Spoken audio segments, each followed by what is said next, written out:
right, we welcome into the show from The Ringer, actually an OG guest of this show, Stephen Ruiz.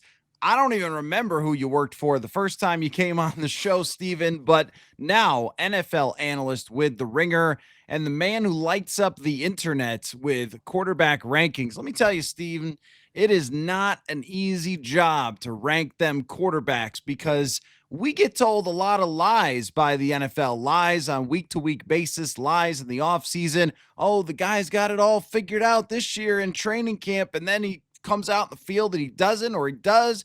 There could be performances that are pumped up by, well, I don't know, one quarter of good play, etc. It is the trickiest thing in sports. It is the most fascinating thing in sports, and you study it on a weekly basis. And I was very happy to see you out at Vikings training camp. Steven, you actually got to see the training camp practice that we talked about for weeks that JJ McCarthy had. So why don't we just begin there with when you came out to Minnesota, what you saw from JJ McCarthy, how that meshed with what you saw on Monday night. How you feeling as the quarterback ranker, my friend?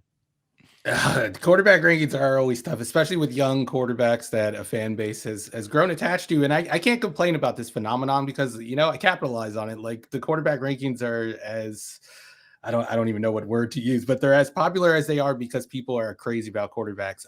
But what I saw at JJ in training camp, like I was impressed. I know we were chatting, I think it was during the second practice where he really stepped it up. I think he had a up and down day on the first day. But command of the offense, I think he layering has been a big thing all offseason. We saw a couple of those throws during the training camp compared to what I saw Monday night in Chicago. I mean, it's always going to be an apples to oranges comparison when you're comparing like practice to a game. But I think we saw some of the question marks pop up with him. We saw some of the things that were just unknowable because we had never seen him play in an NFL game, like how he would manage an NFL pocket. You knew there was going to be a work in progress there. We didn't really see him have to layer the ball too much, so that's still like an open-ended question. But the resilience, like it's undeniable after having the start he had. And I don't think that was totally on him. I think the offense and the game plan just wasn't working at first. And then once they got the run game rolling in the second half, I think we saw why I think the Vikings coaches were excited about him and why I was optimistic about him coming into the season. I think I'd rather see it over 4 quarters of a game before I give him, too much credit for it. But it was encouraging that we saw that finish. It would have been much worse if we didn't see that fourth quarter. The first couple of quarters, as I'm there in Chicago, and I'm having the same reaction as everyone else, which is, what is going on? And look, also you talk about undeniable. It's undeniable that he was shaky to start with the operation, which they talked about so much for the preseason game. Oh, he was great in and out of the huddle, and he's doing a great job in practice in out of the huddle. And then, as Kevin O'Connell said, the F-18s fly over the stadium, and the national anthem kicks up, and the actual Chicago Bears are coming to kill you, and not your teammates who just yell sack as they run by you. It's a very different experience, but the fact that he was not shaken by that, and I kind of go back to watching early Justin Fields, if someone wants an example of the opposite of this, where it was a young quarterback that when he got into those situations where it wasn't flowing for him, kind of disappeared, kind of wilted a bit. And that's one of the hardest things to do in the NFL is to keep pounding like that. I also thought, Steven, rewatching the game, that even though the performance was not good early on, it wasn't that the decisions were horrible. I mean, I brought this up yesterday on the show, they run a mesh concept where the receivers run directly into each other, which is, not exactly pro level stuff there. And rather than just sort of freaking out and being like, football, JJ McCarthy went, oh, my receivers just messed that up. I'm just going to take a sack or get a yard here or try to run a little bit. The fact that he didn't throw that game away as things were going so badly, and even the pick six, according to Kevin O'Connell and some other analysts, is not even the worst decision. I thought his decision making was not bad in those moments. No, I think from a decision making standpoint, you didn't really see any red flags for me. And like just to give you like the inside baseball behind the rankings this week, I think He ended up dropping a little bit, and it was more so like the guys below him kind of impressed me more than he like didn't impress me. Like Spencer Rattler, I thought had a great game. I know people are complaining about him being ahead of McCarthy, but just go watch the Cardinals game. And then Cam Ward, I thought was fantastic. The tape is good, but for him, the things that I docked him points, I just docked him 1 point in accuracy because I thought the ball placement wasn't there. I think his like macro level accuracy was fine, and I looked at this after the fact after I graded him, but he was like third in inaccurate catchable ball rate based on PFF's grading. So take that for what it is. And then the other thing was just pocket management. It's not necessarily like I thought like the mesh concept you mentioned. I think that was like near the beginning of the game. Like I thought he handled that situation well, but for me, it was more like taking advantage of space in the pocket and navigating. I think like the one sack, it might have been the last sack he took in the second half, where he drops back like 11 yards, and that does not help his tackles out at all. Naylor, I think, wins on the outside, so he would have had an opportunity for a touchdown, and he takes a sack. I think, and then like the batted balls and not being able to find throwing windows, I think that's where my concern is from the pocket management standpoint of things. So it's just like little things, like the accuracy and the pocket management. And we didn't get to see like the full gamut of his strengths. Like the game management stuff wasn't necessarily there because it is his first start. You got to give him a break for that, give him some grace for that. But yeah, it was an interesting performance for him. And I think it was just one that where it's like, all right, we still have question marks about him going forward. It wasn't like super informative outside of like the resilience part, which is a big box to check, just not a box that I'm accounting for in my rankings. Right. No, and I totally agree. And he mentioned yesterday about getting to the right depth in his drop. So I think he was probably referring to the same play that you're talking about. And it was ballpark accuracy and not pinpoint accuracy. Justin Jefferson had 2 drops, but neither one of those drops were an accurate throw. And if they are accurate throws, then it's not one that you're asking him to slide down to the ground or to go, which Jefferson catches those. And he's one of the reasons that you're always comfortable with whoever's playing quarterback. But those are not great throws from McCarthy. And he did have a couple other ones that were very impressive. I thought his touchdown throw to Jefferson, who just takes on double coverage like nobody else and snaps off that route. And then it's a dot to the right spot to him in the end zone. So there was, I think, some high level velocity throws from JJ McCarthy for when we're talking about, well, can he give the ball, that oomph behind it? Like, I think he can. We were having a discussion on the show the other night just about the way that he throws the football. This was something some folks criticized when he came out about him putting his body behind it and how much he puts behind it. I'm curious what you think of that. Yeah. I mean, I think it could be an issue, but I think there's like upside to it. Also, like we see the power he generates. I almost compare him to like a middle infielder throwing the football, like a shortstop just ripping a throw to the first baseman.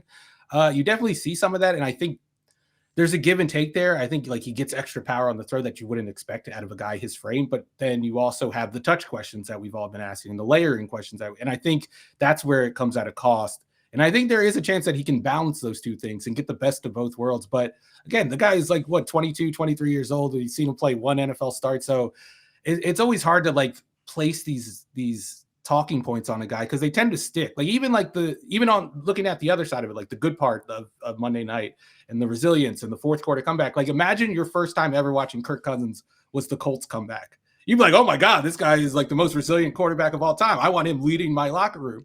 And like, if you watch the rest of Kirk Cousins' career and followed it, I don't think you would have that sentiment. So it's just it's week 1 and it's fun to do this. And we always read into stuff too much, especially with 1 game sample size. But I think we saw some positives and I think we saw some negatives and some things that will cause us to kind of just question what are the strengths and weaknesses of his game. And there's only one way to find out, and that's to watch the football. Right. And I totally agree with you that the number of answers on how he's actually going to play quarterback when you get 20 pass attempts is not really very high. When it comes to his throwing, I agree that sort of benefits and drawbacks because the velocity he put on that ball. So normally you would throw that to Jefferson slightly earlier, and we're talking milliseconds, but there's nobody that can get to it with how fast it's traveling. So like it's ever so slightly late, but it's also going so fast that it hits him, I think, in the landmark, which is just going to be a little bit different from a quarterback.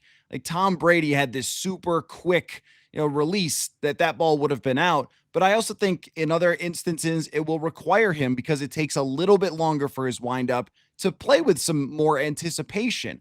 And I just think that's going to have to be how he works through this. And he's going to grow and he's going to get stronger. And he's probably 5 years away from his maximum, strength with this, which I guess leads us to another question of now, like, how does Kevin O'Connell navigate the coming weeks? Because I think the best version of JJ McCarthy is when O'Connell ran more of Sam Darnold stuff, more of like deep play action, that out route that he throws that, I don't know, what is that, like a 17-yard gain, but he probably throws the ball 40 yards in the air, and it's on, right. It was on a line to the sideline, perfect spot.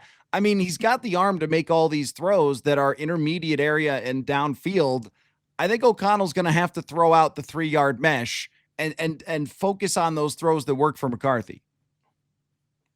Yeah, and I think it goes back to what you were talking about with the timing and him kind of having to make up for some time with the arm strength. I think you saw it on the Thielen drop. I guess you can call it a drop, but he's late on that one because he takes an extra little hitch, and then the ball is kind of high, which makes it a contested catch situation.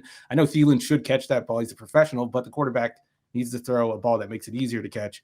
But I think you hit it on the head. Like, I think you kind of tamp down on the quick game stuff and you go for the big shots because that's what it's easier to get him a clear throwing window, which I think is when he's at his best, when there's not a defender between him and the receiver.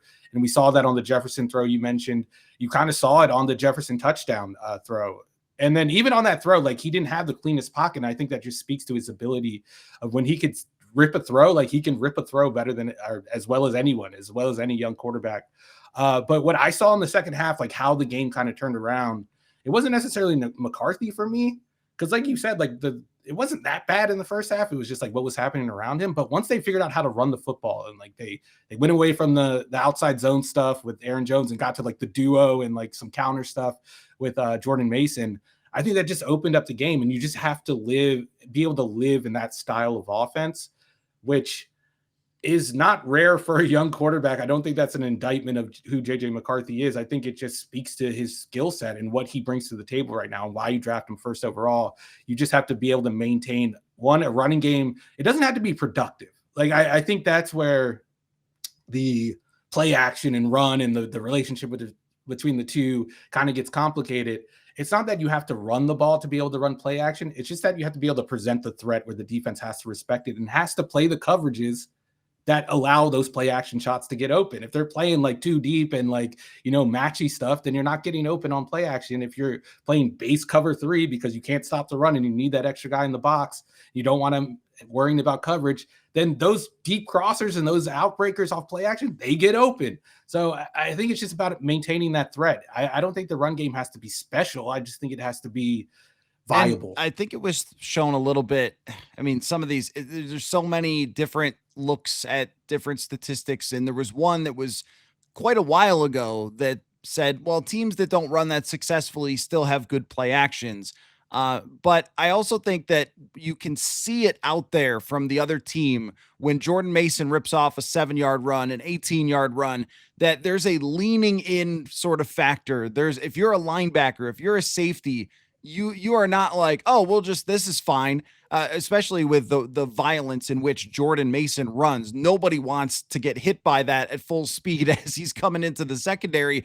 And we saw this with Delvin Cook when Gary Kubiak and Kevin Stefanski were here. When you're succeeding, it feels like there's a momentum element to it. The defense starts to get a little anxious, and that's when you take advantage of linebackers and safeties and you can create those windows. I think those plays also really work for the quarterback moving the spot to throw the football. You mentioned some of the balls getting batted down, like getting him on the move a little bit, away from the pressure a little bit. And it's kind of funny because Kevin O'Connell won the Super Bowl with Matthew Stafford in this wide open offense. It was not, run and build off the play action. They just said, Matthew Stafford, you sit in that shotgun and do everything. And then he did that a lot with Kirk Cousins over the first 2 years as well. I mean, those are veteran quarterbacks. This has to be a little bit more of Mike Shanahan, a little bit more of Kyle Shanahan with Brock Purdy, where you are pounding it. And I think what O'Connell maybe realized too is, I have a better interior offensive line than I had before. And I think that they can lean on that run game. He's just got to believe in it. It really comes down to that.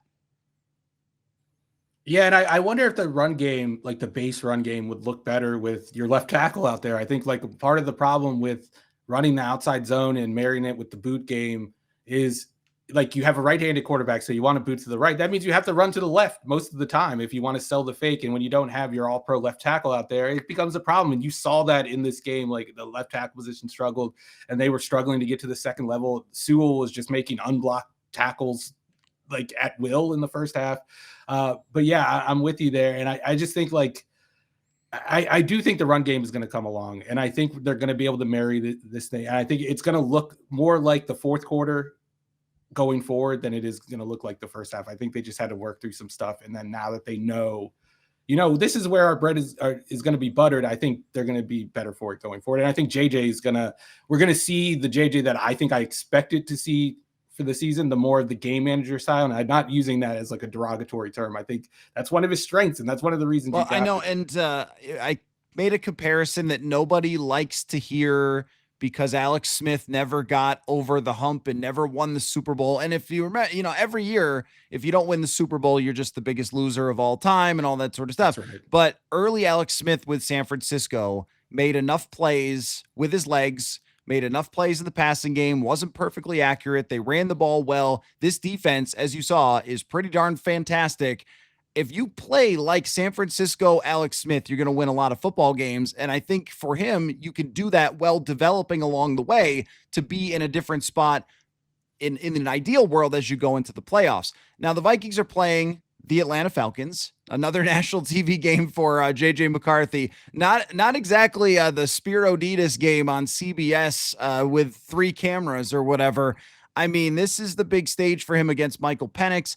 Michael Penix was my favorite quarterback coming out. Not, I would have drafted him number 1, but my favorite quarterback to watch. He's so much fun, huge arm, never takes sacks.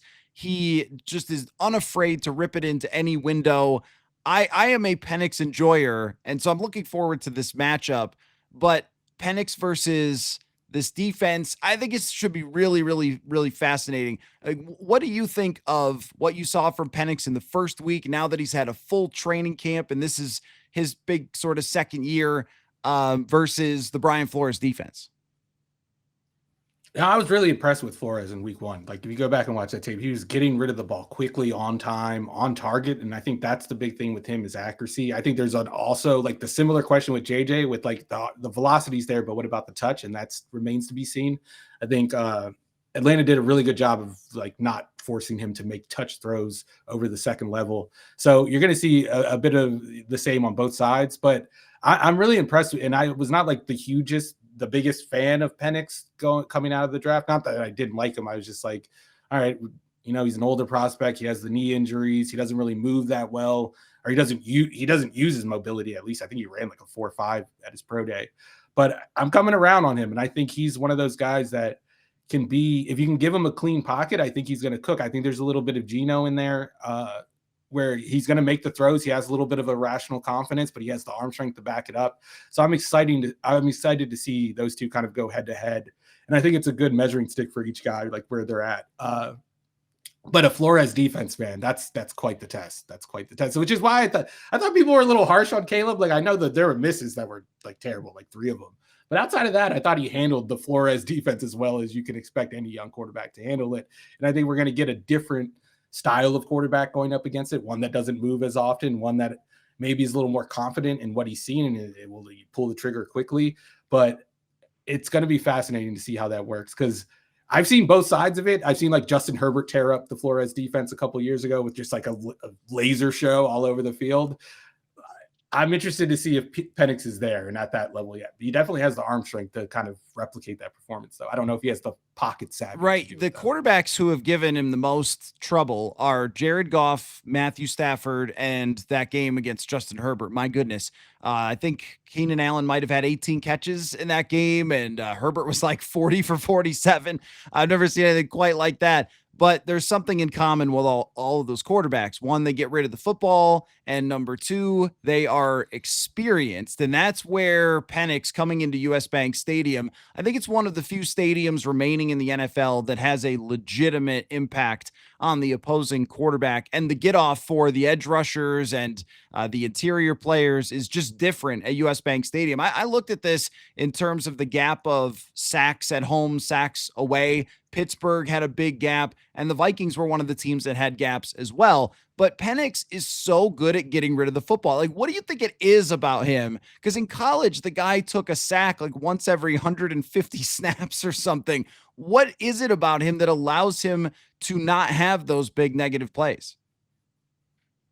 I think it's the confidence. Like I said, he doesn't really move too much in the pocket, but it's like a Jared Goff situation where like I'm getting rid of the ball on time and I'm going to make a good throw. Like I don't need to really move. And I think there, like we said about JJ's throwing style, there are drawbacks to it, there are upsides to it. And I think we're going to see maybe some of the drawbacks against a chaotic pocket because Flores is going to be able to create that environment and put that on the quarterback. So I think this is a real test, and I think we're going to see like the true measure and maybe like the weaknesses are we're going to shine a light on them. And I don't want to overreact to it because it is a Flores defense, and I think Atlanta's offensive line is going to be overmatched in this one. But it is an informative and useful thing to watch with a young quarterback. Like it's not going to be linear. He's not just going to have great games every right, week. and that's the hard part about this still with these guys, and even with Caleb Williams. Now, I reacted to Caleb Williams' performance just like everyone else, which is that kind of looked the same way that it looked last year.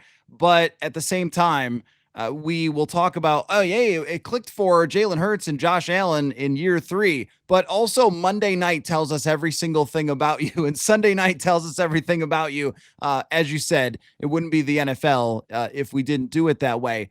You mentioned fans not being too happy with your Spencer Rattler ranking. What else was stirring the crowds after week 1 with your quarterback article? I flipped Sam Darnold and Brock Purdy, even though Brock Purdy won. I thought Sam Darnold played an excellent game. I don't know if Vikings fan checked in on their ex-quarterback, but I know he had the fumble at the end. But outside of that, it was like the Sam Darnold we saw last year. They just didn't, pass the football a lot. They ran the foot to Shanahan offense. They're going to run it first, and it didn't really work out. But I thought Darnold played a great game against San Francisco. So that was one. There wasn't too much movement around because it's week 1 and I don't like to overreact. So it was really McCarthy and the 49ers fans, which is nothing new for me. I've been hearing from 49ers fans for a couple of years now. Yeah. Well, the Brock Purdy thing is a curious case because, and now he's hurt, which is going to impact San Francisco quite a bit. It's a curious case because he, I think, has some certain things that JJ McCarthy that we praise him for, command of the offense and decision-making and a little baller nature to him. Doesn't have the most impressive physical tools. And we've also seen throughout history that every once in a while, and I'm going to come up with the dumbest reference, like the oldest reference I can, but Washington 1992, or was it 91? 92, 90, 91. So they had this insane offense, and Mark Rippon won the Super Bowl and was just one of the best quarterbacks in the league. The next year, they struggle, and they, I think, barely make the playoffs or miss the playoffs. They had Gary Clark and Art Monk and Ricky Sanders in this innovative offense, and everything just worked for him. And the hardest thing to figure out when we're watching is that one of those things where I should have just used Case Keenum, but for some reason my brain goes to 91 Washington. But like we've seen this through history, right? Like, no one thought that Case Keenum was going to keep doing what he did, but he played excellent football. I think he was like PFF's 7th highest graded quarterback that year, had good statistics, but sometimes it just comes together for you with San Francisco and Brock Purdy. Now he's hurt. They're in a lot of trouble. I wondered what you thought about the Rams and Matthew Stafford's performance, because when I saw how many points they scored, I was like, oh, that must have been pretty gnarly. And then I looked at how he played. I was like, how did they only score 14 points? I have had the Rams as one of the teams to watch as far as Super Bowl contenders out of the NFC if Stafford can hold up. What did you think of that game? If you have an NFL Pro account, like go and watch Matthew Stafford and watch the end zone. It was insane. Like, especially after everything we've heard about his back during training camp and all that and missing training camp. I had the same question marks. I was like, I don't know about this guy. I kind of dropped him a couple spots in my preseason rankings just because I wasn't sure about what we would see. And now it was old Matthew Stafford again. And I think the thing is, they were playing the Texans defense, which I think is maybe the best defense in the league. I've been joking this week, and I've been like, that 20-point performance translates to 35 points against every other team in the NFL. But he was amazing at it. He would have been my pick for NFC Player of the Week, personally, not to offend Vikings fans further, but it was a great game, and like just everything you want to see out of a Matthew Stafford game in terms of arm talent and all that. And then on the defense was, and it's like the opposite effect. Like they're playing the Texans offensive line, so take it with a grain of salt. But Byron Young and Jared Verse, like those guys look dominant in this game. And I really think the Rams have a chance of winning that division. I was skeptical of them just because of the Matthew Stafford stuff and all the question marks around that. It's easy to forget that like back in January, there was trade demands or trade requests and all that. But after 1 week, I might be sold on them. I think that they are the best coach team in the NFL, and they have the weapons. And if Puka Nacua is healthy, I don't know what you do with him. He's the guy that he's not on video game covers. I never see him in commercials. I never see him in interviews. And yet 10 catches on 11 targets. The Vikings played against them last year and got absolutely shredded by that guy. He is an unstoppable force. And then you add Devontae Adams to that. Like that's, to me, that's the most complete team. The Vikings are in this conversation is sort of like right behind that, but they've got to prove it. And Stafford has. In the NFC North, let's just touch on those guys, Jared Goff and Jordan Love. Jordan Love didn't have to do a whole lot. Every single wide receiver was wide open. I thought that any quarterback could have had a good game in that game, which made me think that Detroit defensive coordinator is going to have to go back to the drawing board a little bit. So not much in terms of conclusions from Jordan Love. Maybe if you disagree with that, tell me. But Jared Goff, I'd be very worried because his kryptonite was right there on display. And I think everybody is just going to attack that middle all season long. What did you think of those two performances?